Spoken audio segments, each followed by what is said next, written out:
धर्म और शास्त्रों के अनुसार आपका कथन सर्वथा उचित। मुझे विवाह कर स्वयं को पूर्ण करना चाहिए।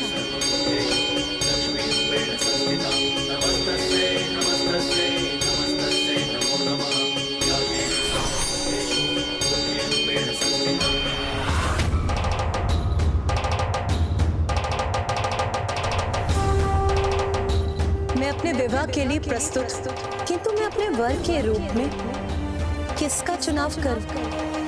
बताइए मुझे, कौन है यहाँ जो मेरा वर बनने की योग्यता रखता है?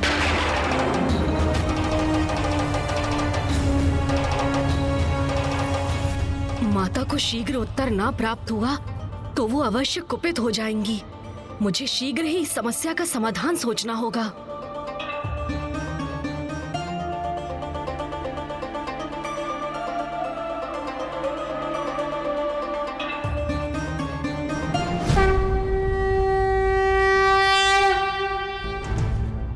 यदि माता पराशक्ति उस सर्वोच्च चैतन्य, उस श्रेष्ठतम ऊर्जा की स्रोत है जिनसे समस्त संसार के जीवन को गति प्राप्त होती है, तो उनके वर के रूप में उनके योग्य तो उन्हीं सर्वोच्च चैतन्य के पुरुष स्वरूप ही हो सकते हैं, अर्थात परापुरुष।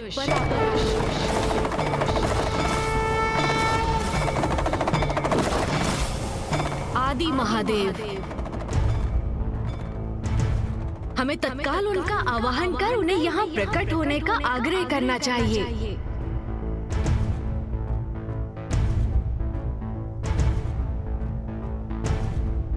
ओम आदि महादेवाय नमः।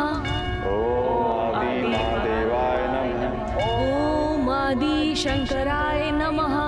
ओम आदि शंकराय नमः। ओम आदि महादेवाय नमः। ओम आदि शंकराय नमः। ओम आदि महादेवाय नमः। ओम आदि शंकराय नमः। आदि शंकराय नमः।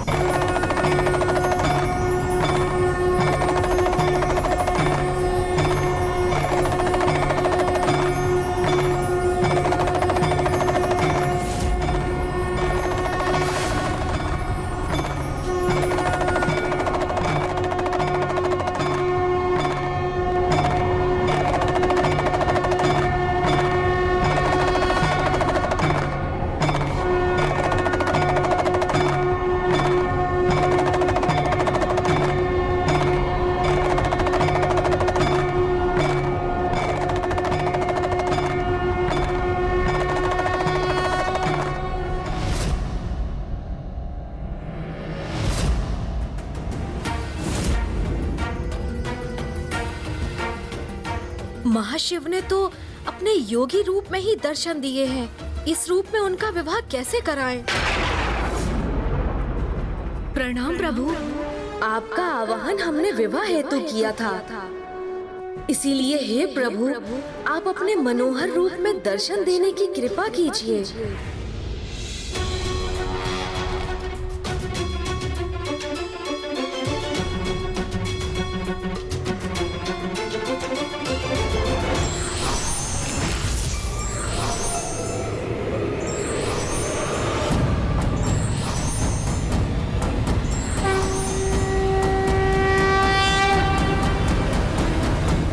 माता देखिए ना,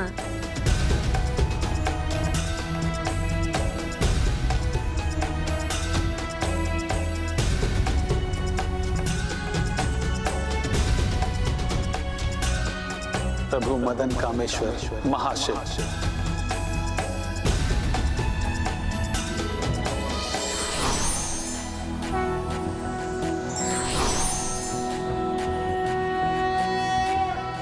शिवो महेश्वरः शंभुः पिनाकी शशिशेखरः वामदेवो विरूपाक्षः कपर्दिनीललोहितः शङ्करशूलपाणिश्च खट्वाङ्गी विष्णुवल्लभः शिपिविष्टो अम्बिकानाथः श्रीकण्ठो भक्तवत्सलः।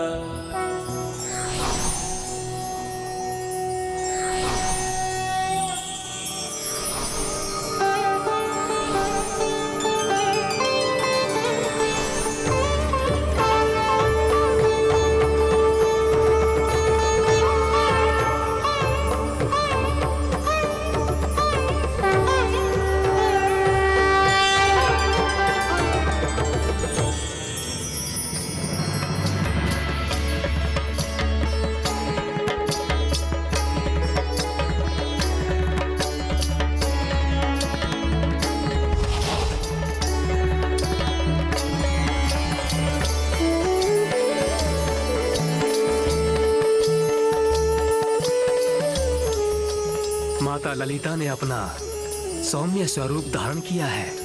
माता का ये मंत्रमुग्ध करने वाला सौम्य रूप उनका माता कामेश्वरी रूप है। अर्थात माता ने प्रभु मदन कामेश्वर को स्वीकार कर लिया। नहीं पुत्र, विवाह हेतु अभी मेरी एक अवस्था पूर्ण होनी शेष है, जिसके बाद ही ये विवाह संभव होगा।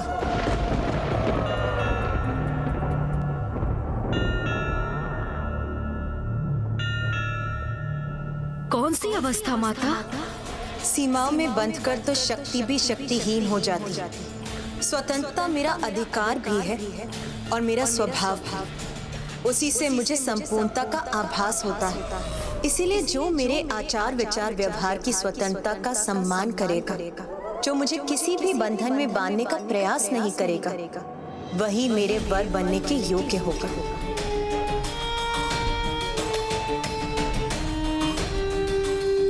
पति और पत्नी, नर और नारी एक दूसरे के पूरक होते हैं, एक दूसरे को पूर्णता प्रदान करते हैं।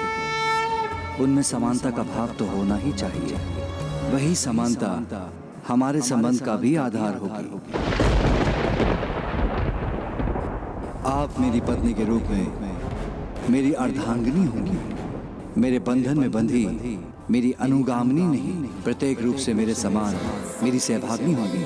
इसलिए मुझे आपकी इस अवस्था को स्वीकार करने में कोई संकोच नहीं, अपितु ये तो मेरा सौभाग्य होगा।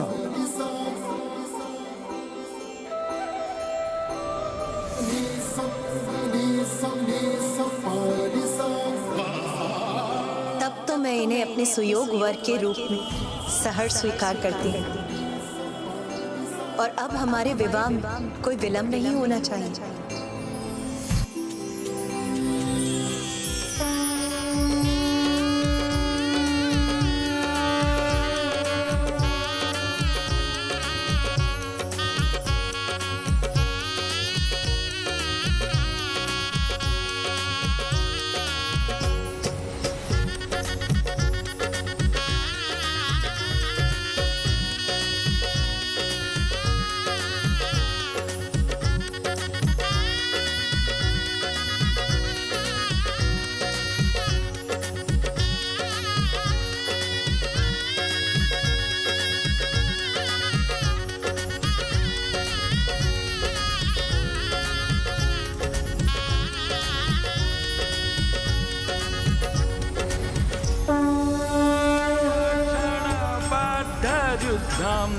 जगत्रयीरक्षणबद्धरुद्रं समस्तदेवासुरपूजिताभ्यां समस्तदेवासुरपूजिताभ्यां नमो नमः शङ्कर पार्वतीभ्यां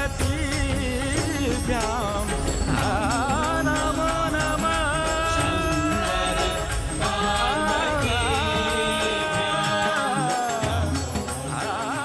चलिए देवी, अपना सिंहासन ग्रहण कीजिए। नहीं प्रभु, अब सर्वप्रथम इस पर आपका अधिकार है।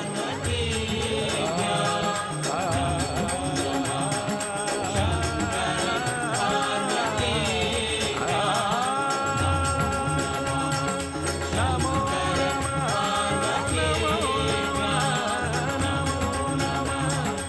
नमो नमः माता कामेश्वरी प्रभु मदन कामेश्वर की जय। माता कामेश्वरी प्रभु मदन कामेश्वर की जय। माता कामेश्वरी प्रभु मदन कामेश्वर की गुरुवर 105 ब्रह्मांडों का अधिपति बन आपके शिष्य भंडासुर ने वो किया है जो असुरों के इतिहास में कभी किसी ने नहीं किया।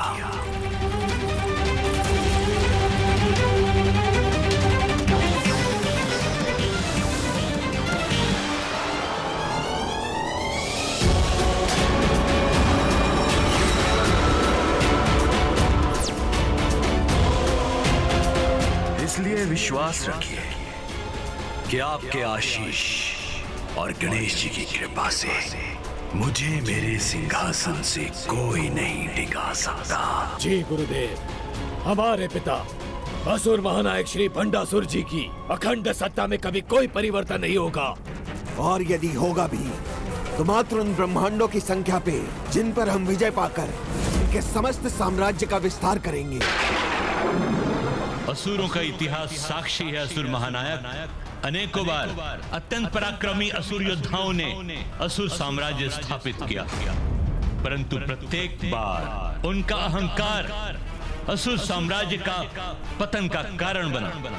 उस इतिहास को पुनः घटित होने से रोकने हेतु तुम्हें अत्यंत सावधान रहना होगा भंडासुर। सावधान हूं मैं, पूर्ण रूप से सावधान हूं मैं। देवताओं ने देवी पराशक्ति माता ललिता का आवाहन किया है ना, तो मैंने भी आपके आदेशानुसार अन्य योजना का निर्माण किया है।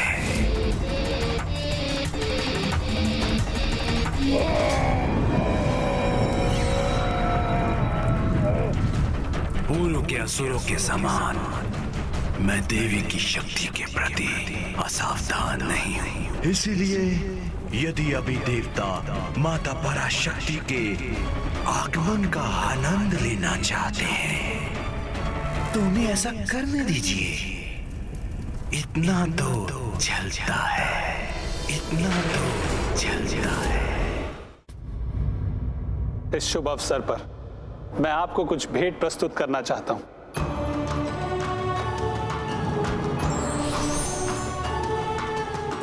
ये कभी ना मुरझाने वाले पुष्पों का अस्त्र है, इसे स्वीकार कीजिए।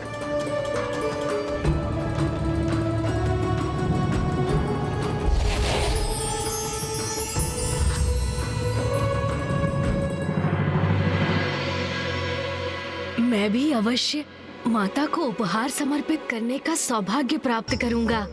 माता, भंडासुर को परास्त करने हेतु मेरे इक्षु और दिव्य बाणों को स्वीकार करें।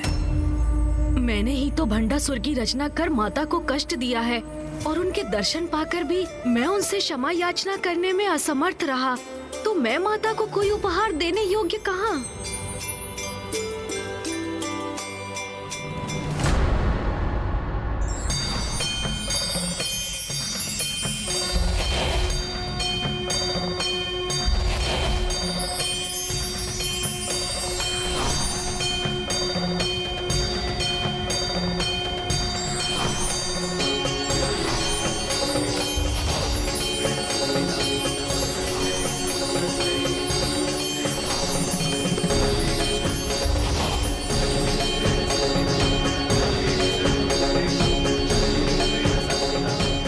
सभी मुझे उपहार भेंट कर रहे हैं, किंतु गणेश नहीं।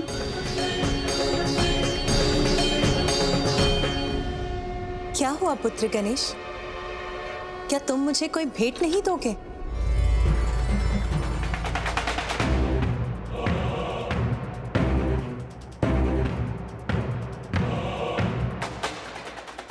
तुम इस प्रकार शांत भाव से पीछे क्यों खड़े हो? क्या कोई संकोच है पुत्र? क्या तुम्हारे पास मुझे भेंट करने के लिए कुछ भी नहीं है?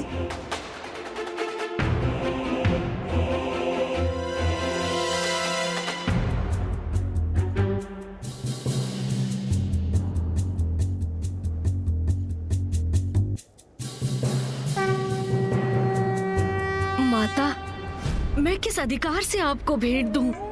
मेरा इतना सौभाग्य कहाँ? मैं तो आपसे मात्र क्षमा मांगने का अधिकारी हूँ। हाँ माता, मैं सत्य कह रहा हूँ। भंडासुर की रचना कर मैंने जो अमंगल किया है, उसके लिए तो मुझे एक बार नहीं अनेकों बार क्षमा याचना करनी चाहिए।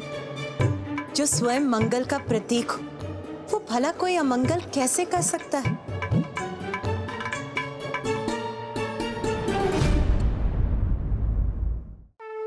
पुत्र गणेश, तुमसे कोई अमंगल नहीं हुआ, अथवा तुमने तो संसार के लिए एक बड़ा मंगल किया।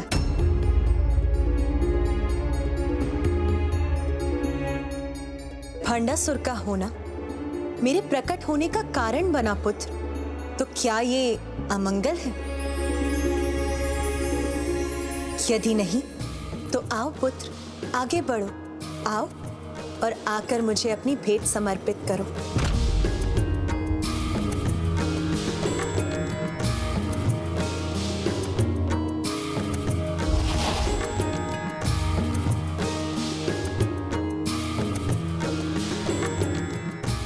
धन्यवाद माता। अपने इस अबोध पुत्र से मेरे इस अस्त्र की भेंट स्वीकार करें।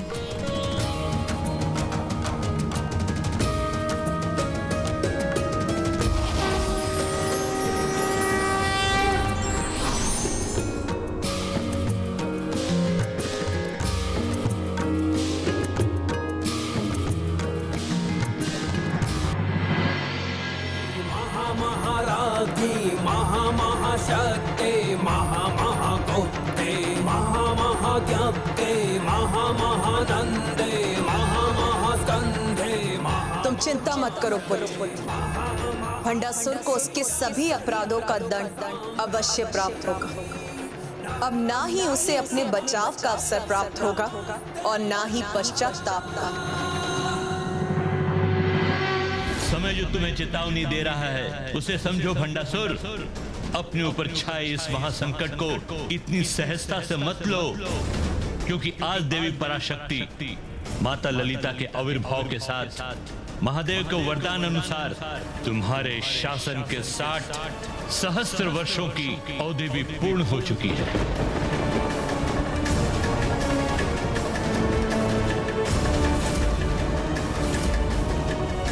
मुझे सचेत करने के लिए आपका धन्यवाद गुरुवर, किंतु आप निश्चिंत रहिए, आपका ये शिष्य कभी किसी का आखेट नहीं बनेगा।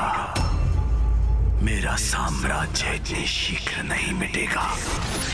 फिर समय मेरे समक्ष कितनी भी विकट चुनौतियां क्यों ना उत्पन्न कर दे,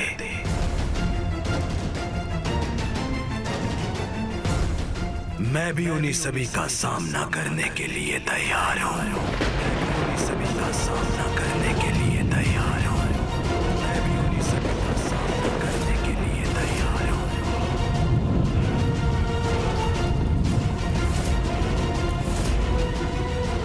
अब बस युद्ध होगा, जिस युद्ध का परिणाम होगा महाविनाश, भंडासुर का और उसके साम्राज्य का।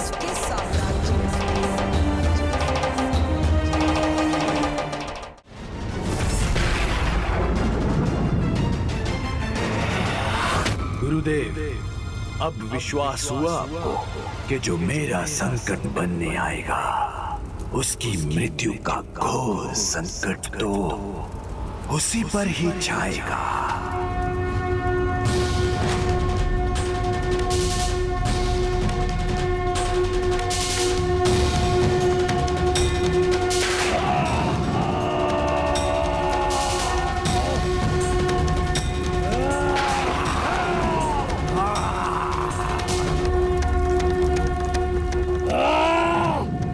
कैसी ध्वनि है? बंद करो इसे, ये मुझे नहीं भा रही। कैसा शंखनाद है ये जो मेरे इन असुरों को विचलित कर रहा है।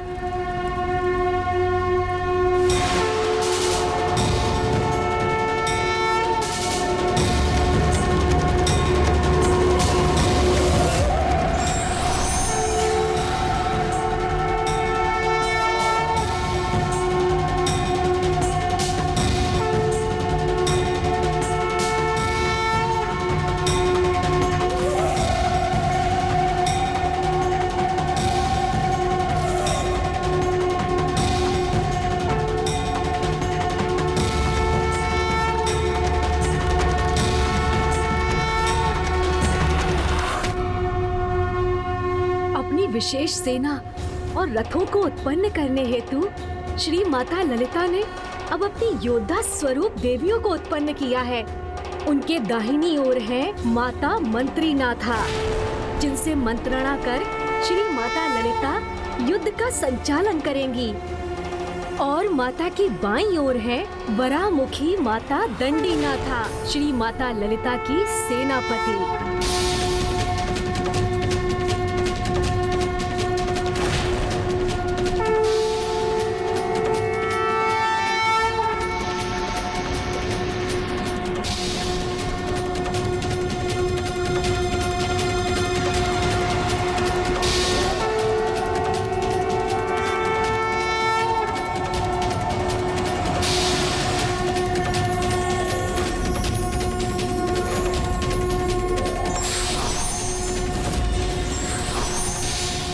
देवीय चक्र। ये दिव्य चक्र तो देवी शक्ति के प्रतीक है।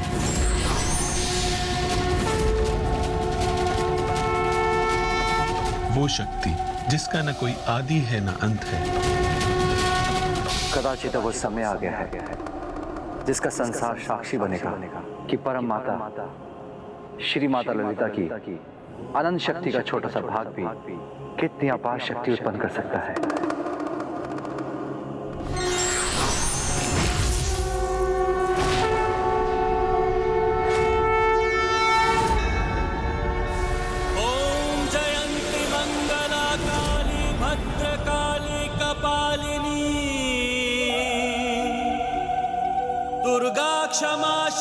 श्री माता ललिता की दिव्य ऊर्जा से उत्पन्न देवी चक्र श्री चक्र है,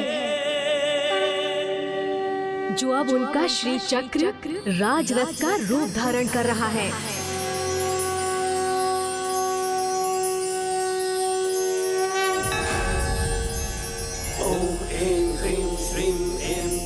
ये माता के श्री चक्र राजरथ का प्रथम पर्व है, जो 8 सिद्धि, 8 शक्ति और 10 मुद्रा देवियों का स्थान है।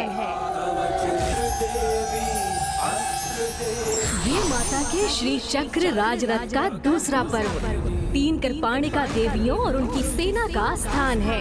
और तीसरे पर्व पर 8 रहस्य योगिनियां और उनकी सेना विराजमान है।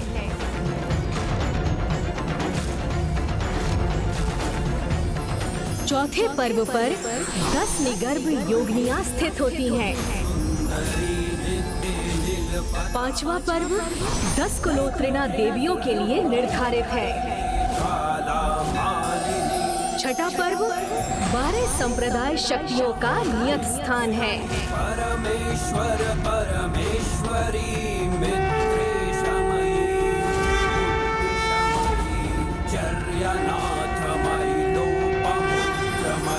सातवां पर्व 6 गुप्त देवियों का स्थान है।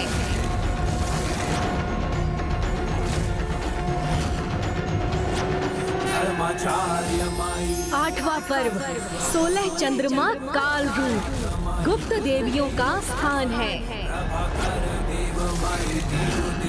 और इन सभी पर्वों से ऊंचा स्वयं प्रभु भैरव द्वारा रक्षित नवा पर्व वो पर्व है जहां स्वयं श्री माता ललिता विराजमान रहती हैं।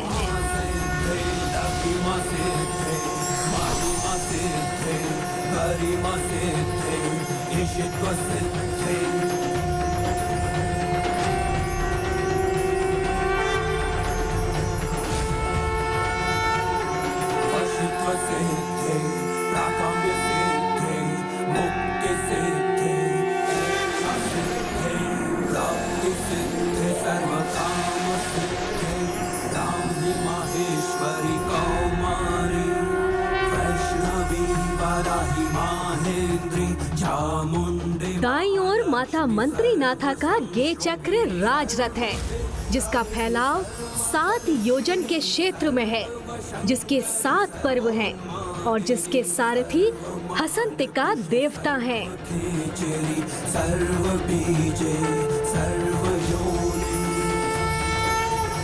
और बाईं ओर माता दंडीनाथा का क्री चक्र राजरथ है।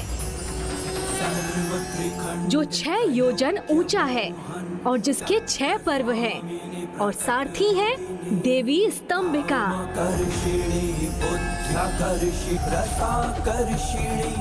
इनमें 16 वाम देवियां, 6 दंडनी देवियां और 80 टांग जैसे भैरव स्थित हैं।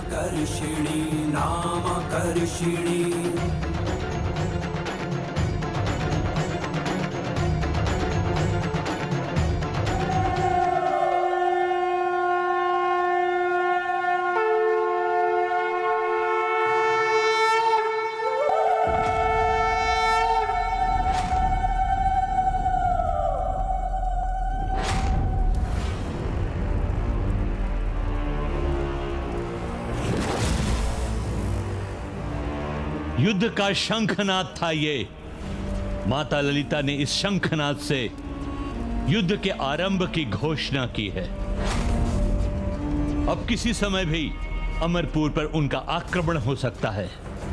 युद्ध का आरंभ किया है उन्होंने, तो उन्हें भी ज्ञात होना चाहिए कि असुर महानायक भंडासुर भी उन्हें उत्तर देने के लिए तत्पर है।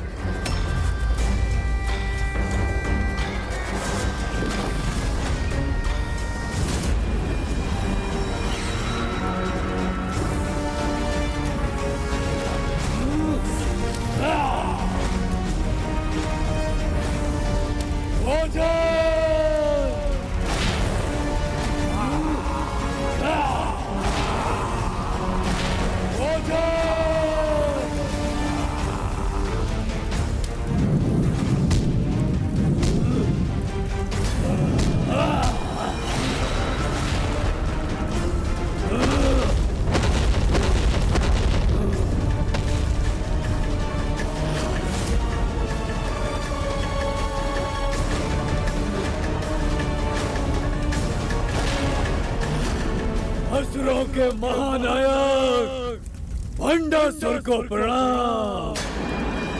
मेरी ओर से युद्ध की घोषणा करो।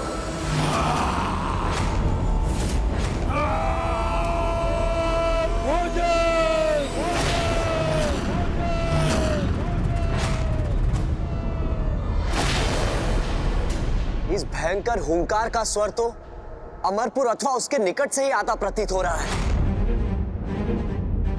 ये असुरी हुंकार तो इसी बात का संकेत है कि उस दुष्ट भंडासुर को अपनी भयंकर नियति से भेंट करने की अत्यंत शीघ्रता है। अवश्य।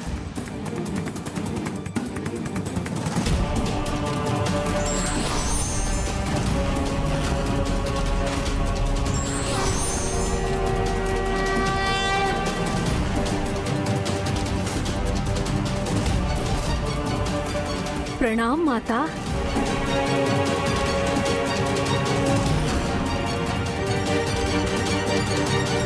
अब भंडासुर को ज्ञात होगा कि किस प्रचंड शक्ति के रूप में उसका विनाश उसकी ओर बढ़ रहा है।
पिताश्री, अचानक से पक्षी यहाँ क्यों मंडराने लगे? मृतकों के शरीर में अपना आहार ढूंढने वाले ये पक्षी अवश्य उस भोजन के लिए प्रस्तुत हुए हैं जो हम उस नारी और उसकी सेना का अंत करने के उपरांत इनके समक्ष प्रस्तुत करेंगे। नहीं, अपशकुन है ये, घोर अपशकुन है हमारे लिए, घोर अपशकुन है हमारे लिए, घोर अपशकुन है हमारे लिए।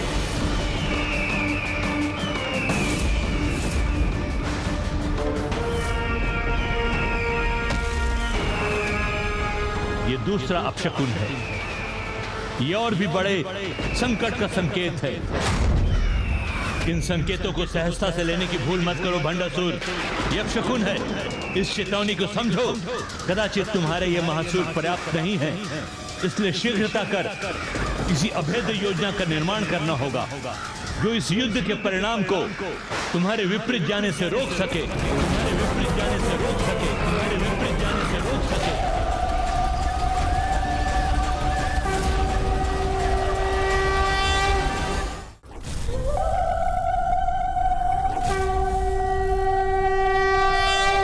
क्षमा करें गुरुदेव, किंतु हमें किसी विशेष योजना की कोई आवश्यकता नहीं। मात्र एक नारी अपनी सेना के साथ यहाँ बढ़ रही है और हम सब मिलकर उस पर इतना विचार कर रहे हैं। ये हमारे पिता असुर महानायक भंडासुर को कदापि शोभा नहीं देगा। मेरा सुझाव है आप अपने नसुरों को मुक्त कर दीजिए जो पल भर में उस सेना को रौंद कर रख देंगे।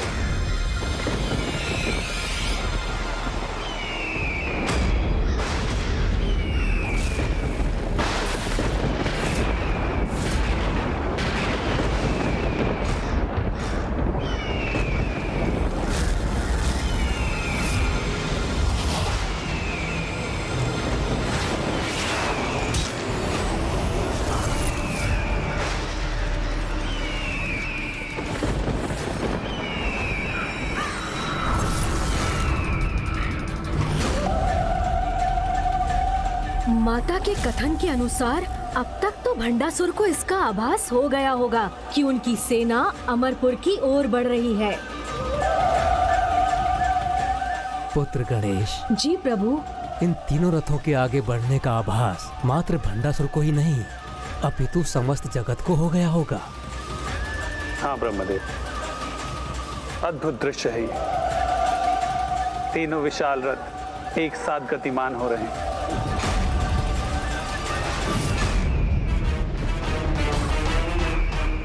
चाहे वह संसार की कितनी ही बड़ी शक्ति क्यों ना हो, मुझे और मेरे राज्य को कोई हानि नहीं पहुंचा सकता। शत्रु और उसकी सेना के अस्त्र शस्त्र के बल के भेद को ज्ञात किए बिना हमें अपने अस्त्रों का चुनाव नहीं करना चाहिए। उनके सभी गुप्त भेद की याद करने हेतु तत्काल एक गुप्तचर भेजो। गुप्तचर?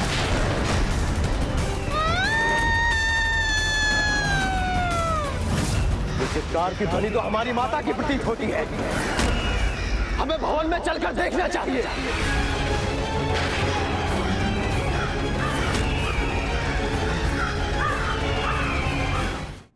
हाँ? ये हमारे सुहाग का प्रतीक, हमारे सिंदूर का रंग स्याह कैसे हो गया? क्या हुआ है?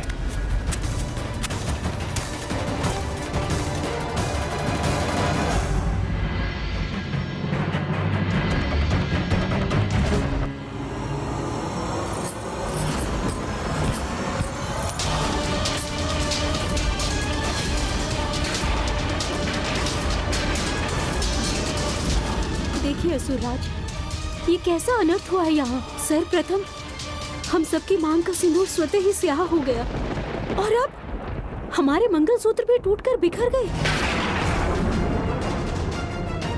यह अपशकुन तो और भी बड़े अनिष्ट का संकेत है भंडासुर। असुर गुरु ये किस अनिष्ट की बात कर रहे हैं असुरराज?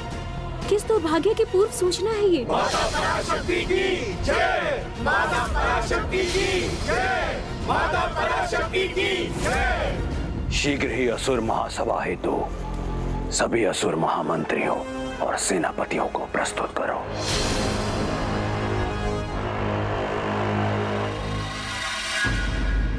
निश्चिंत रहिए असुर गुरु, कितनी भी विकट स्थिति क्यों ना हो, मैं उसका सामना करने में सक्षम हूं।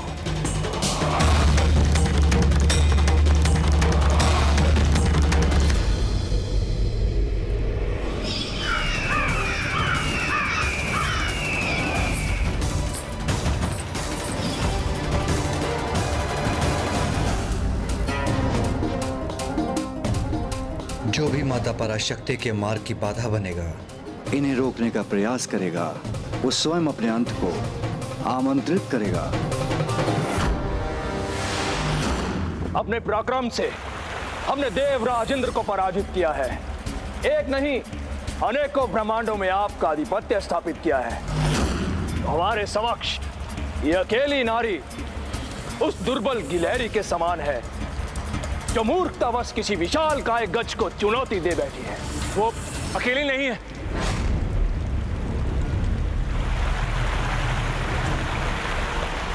प्रणाम असुर महानायक। हमारे गुप्तचर ने सूचना दी है कि एक नहीं 3 रथ अमरपुर की ओर बढ़ रहे हैं।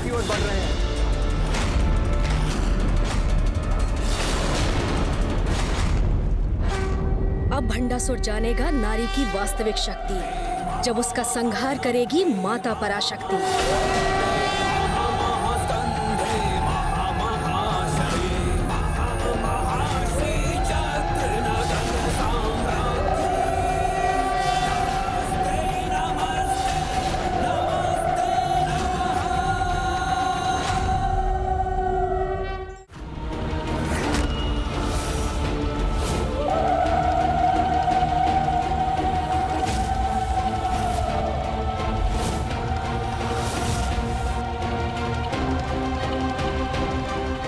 नारी के नेतृत्व में अनेकों नारी योद्धाओं की सेना आक्रमण कर रही है। इसमें परिहास और अट्टहास का क्या कारण है?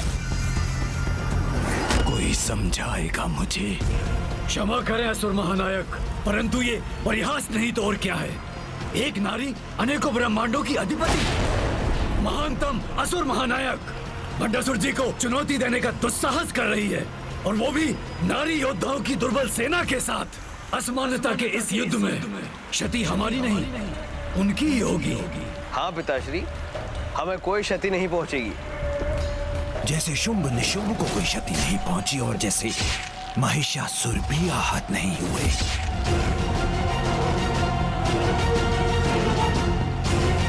नारी को शक्तिहीन समझने की मूर्खता मत करो। शक्ति की स्रोत है वो, अपार शक्ति जागृत कर सकती है। और यहाँ जिसका आगमन हो रहा है वो कोई साधारण नहीं, अपितु असुर गुरु शुक्राचार्य के अनुसार स्वयं देवी पराशक्ति की रूप माता ललिता है।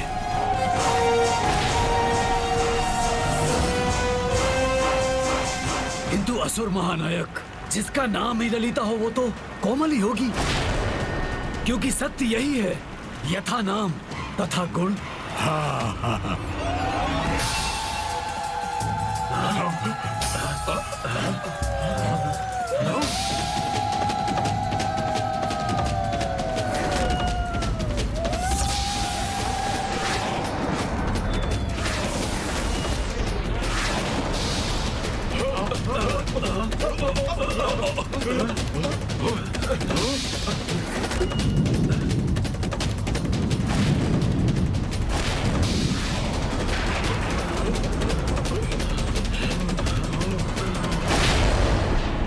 भयानक संकेतों को उत्पन्न करने वाली, अपने नाम के अनुरूप कोमल तो कदापि नहीं है। परंतु असुर महानायक, ये भी तो हो सकता है कि ये मात्र उसकी एक माया हो। मुझे कदापि ये विश्वास नहीं है कि एक नारी प्रकट होते ही इतनी विशाल काय सेना उत्पन्न कर दे। समस्त ब्रह्मांडों में आप सर्वाधिक शक्ति संपन्न हैं, महानतम हैं आप। जिसने आपको चुनौती देने का दुस्साहस किया है, उसके लिए यही उचित दंड होगा कि आप अपने सबसे दुर्बल असुर से उसे पराजित करवाएं। ये उचित सुझाव लग रहा है। मैं अपने सबसे दुर्बल असुरों को ही उस नारी का सामना करने के लिए भेजता हूँ। इससे मुझे उसकी शक्ति और युक्ति दोनों का भान हो जाएगा। असुर महानायक द्वारा कभी कभी अपने महामंत्री और सभासदों का उचित सुझाव स्वीकार करना इतना तो चलता है। तो फिर किसे भेजे हम? असुर भ्राताओं, दुर्मत और कुरुंद, वो मूर्ख, मुझे विश्वास नहीं कि वो ये कार्य कर सकेंगे। हाँ विशुक्र, वो मूर्ख तो हैं, परंतु समर्थ भी। और वैसे भी उन्हें एक नारी और उसकी सेना से ही तो सामना करना है। दुर्मत और क्रांत, दुर्मत और क्रांत।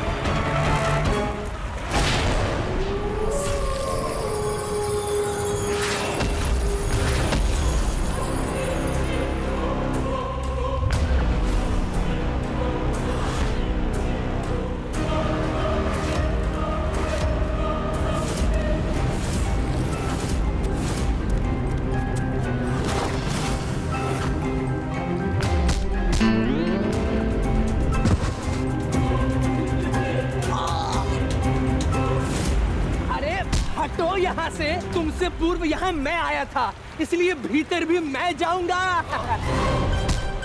अरे किंतु तुमसे टकराकर तुमसे पूर्व मैं नीचे गिरा था, तो मैं जाऊंगा ना प्रथम। गिरे तुम होगे, किंतु अधिक निद्रा किसने ली है? मैंने। और अधिक खर्राटे भी तो मैंने लिए हैं, 40 खर्राटे।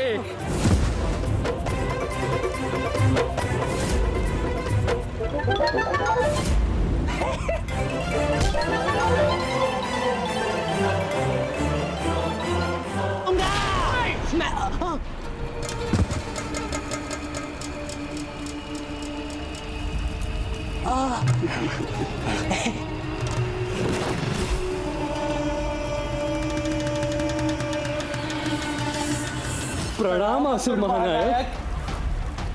हे महान असुर महानायक, इन दोनों महामूर्खों को भेजकर कहीं हम अपना अपमान तो नहीं करा रहे हैं?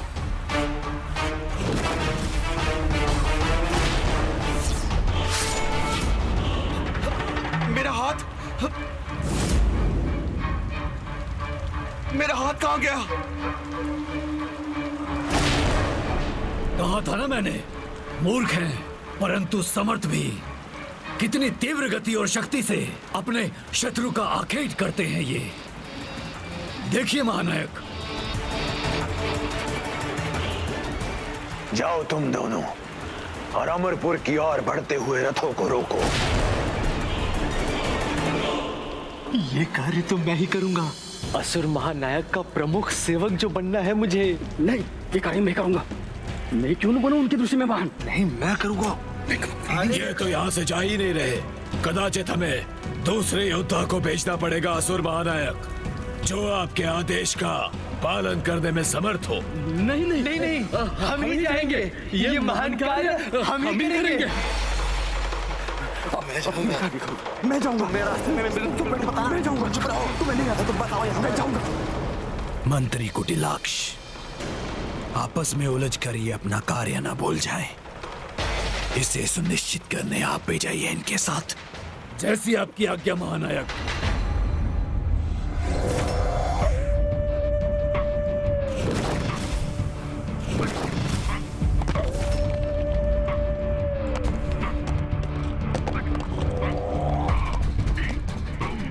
इन रथों पर तो मात्र नारी ही आरूढ़ है।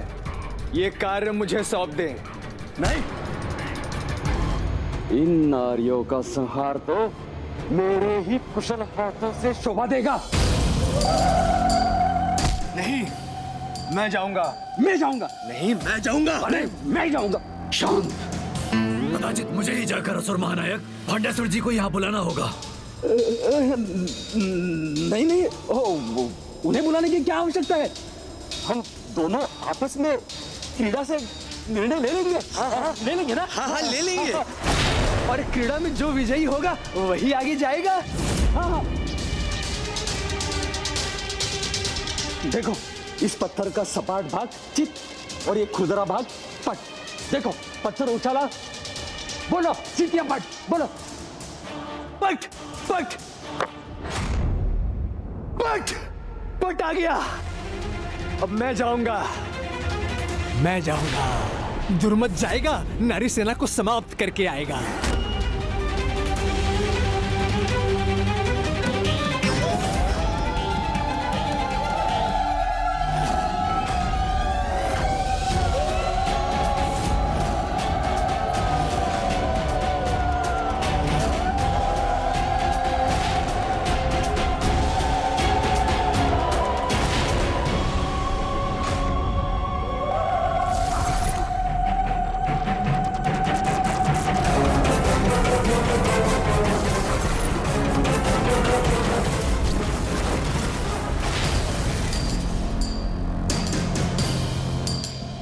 क्या भंडासुर को माता की शक्ति का तनिक भी आभास नहीं, जो उसने अपने सबसे दुर्बल योद्धा को उनसे युद्ध के लिए भेज दिया?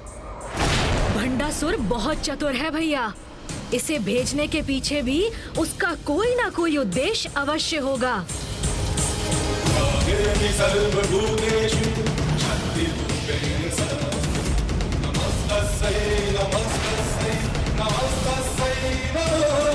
आज मैं और मेरे अस्त्र इनके रक्त से तृप्त हो जाएंगे। तुम जो भी हो मूर्खता मत करो, हट जाओ मेरे मार्ग से, अन्यथा मेरे रथ के तले कुचल जाओगे। नारी हो, नारी के समान व्यवहार करो। मैं एक अवसर देता हूँ, युद्ध की कामना त्याग कर यहाँ से लौट जाओ, अन्यथा मैंने अपना कार्य प्रारंभ किया तो तुम सभी रथों पर कोई जीवित शेष नहीं बचेगा।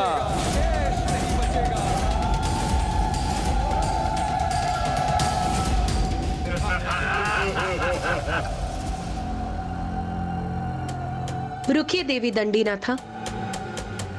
आप सेनापति, अभी आपको वार करने की कोई आवश्यकता नहीं।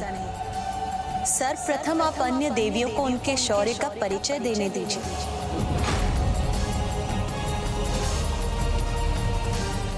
देवी संपत्करी, देवी संपत्करी।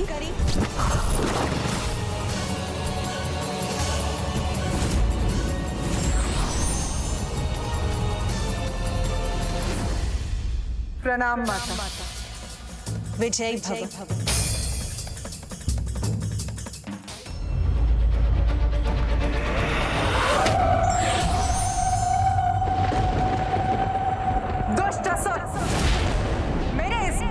सामना अब नहीं कर सकोगे तुम।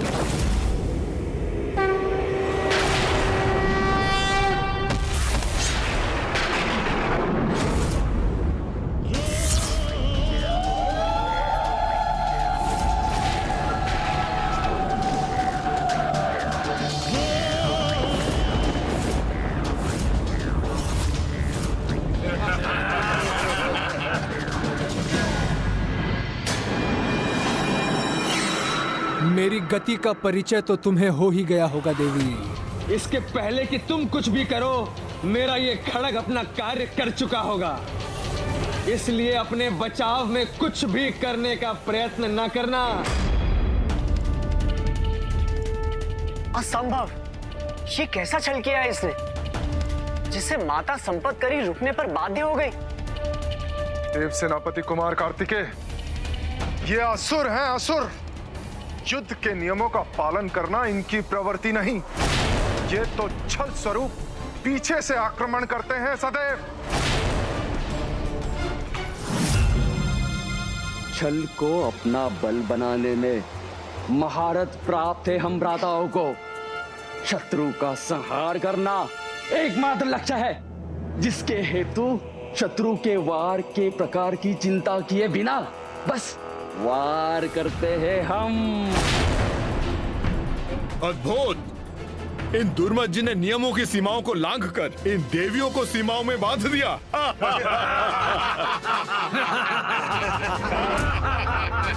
सावधान देवी, मैंने कहा था ना, मेरी गति ही मेरा परिचय है, उसे चुनौती ना दीजिए।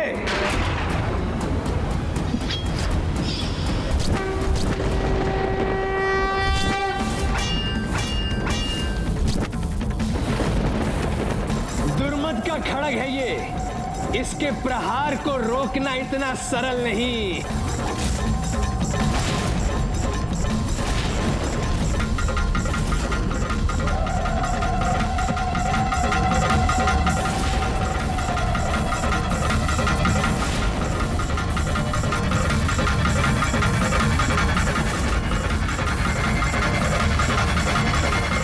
गति नहीं, दुर्गति बनेगी तुम्हारा परिचय।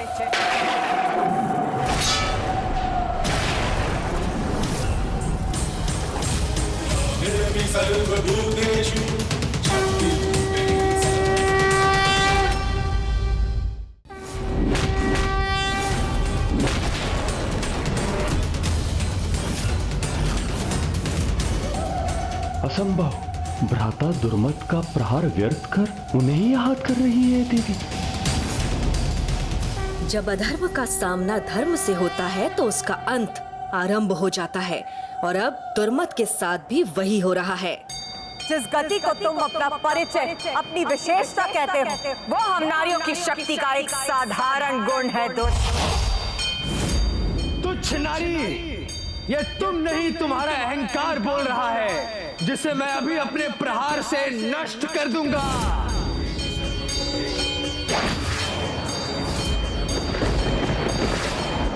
दुस्साहसी असुर, दंडित तो तुम हो गया।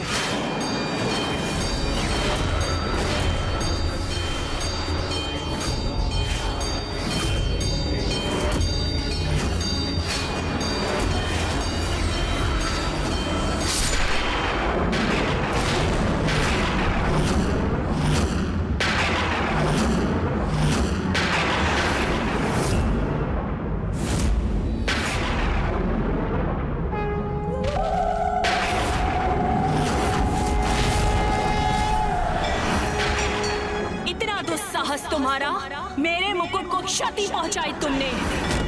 उचित हुआ, सर्वथा उचित हुआ। उचित हुआ नहीं, अब होगा।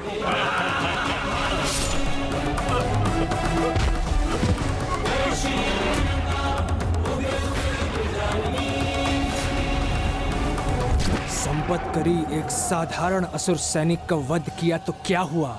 अब जैसे मुकुट को क्षति पहुंचाई है, वैसे ही इसके मस्तक पर वार कर इसका अंत करूंगा मैं। मूर्ख असुर, ये तुम्हारे मुस्कुराने का समय नहीं, अपनी मृत्यु से भेंट करने का समय, और जिसका अस्त्र का चुनाव तुमने स्वयं किया है।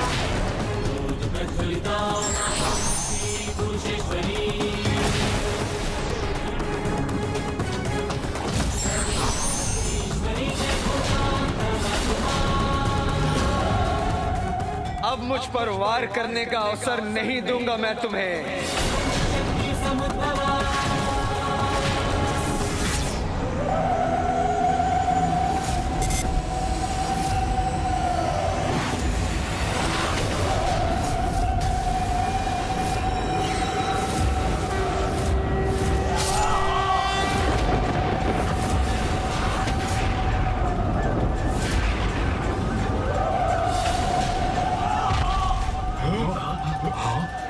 राधा,